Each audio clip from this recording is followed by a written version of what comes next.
Let's do a CodingBat Logic-1 problem. Here's a good one. It is called less 20.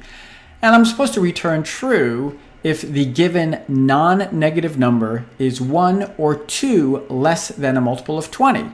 So for example, 38 and 39 would return true, but 40 would be false, right? So if, in other words, I'm given some non-negative number, and if I add 1 to it, or I should point at 39, if I add 1 to it, or if I add 2 to it, it's a multiple of 20.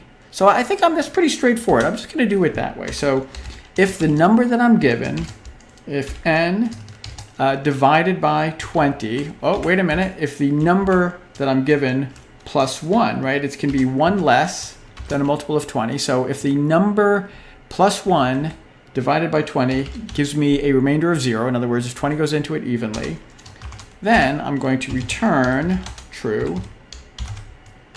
And since I'm a bad typer, I'm going to copy this.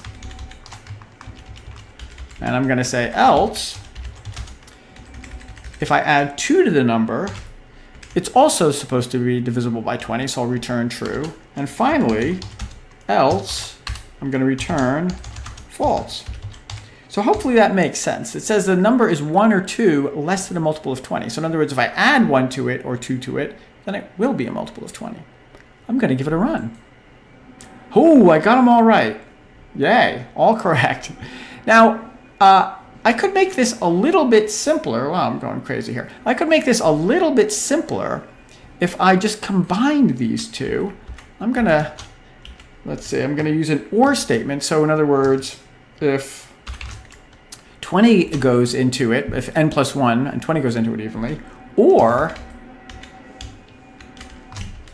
n plus 2, right? So this is basically, I'm just using an or statement here. So if n plus 1 is a multiple of 20, or 20 goes into it evenly, if n plus 2, 20 goes into it evenly, I'm going to return true. Else I'll return false, and I'll just give that a run. And that, in fact, works also. Hopefully that makes sense. But I'm going to do it even another way. I'm going to condense the code even more. As you know, return immediately jumps out of this method right here. So as soon as it hits this return, it jumps out. So I really don't even need to put the else. I really don't need to put the last return in an else. Because if this doesn't happen, it'll automatically go down to here and return false. If it does happen, it'll return true. So you'll see that that's also going to work. And I'm going to make it even shorter because remember, I asked you to try to do these problems without using if statements. So really, this is you're just focusing on Boolean logic here.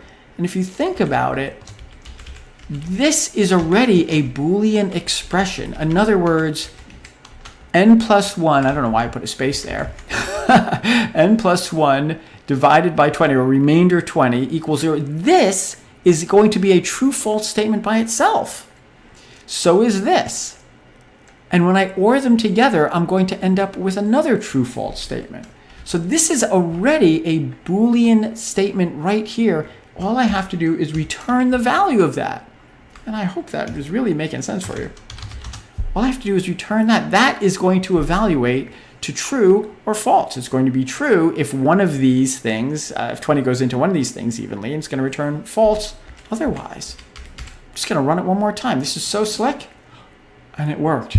It absolutely worked. Now, I know what you're thinking. It's like, well, you're thinking everything works here, but clearly it doesn't, right? I mean, if I just to be clear, I don't want you to think that I'm always going to get everything works, right? If I change it a little bit, you can see that that doesn't work. But again, I'm asking you to do these problems. This works again. I'm asking you to do these problems without using if-else statements, if at all possible, which I think you should be able to do. They're all possible to be done without them. Just think about Boolean logic. All right. Thanks so much for watching.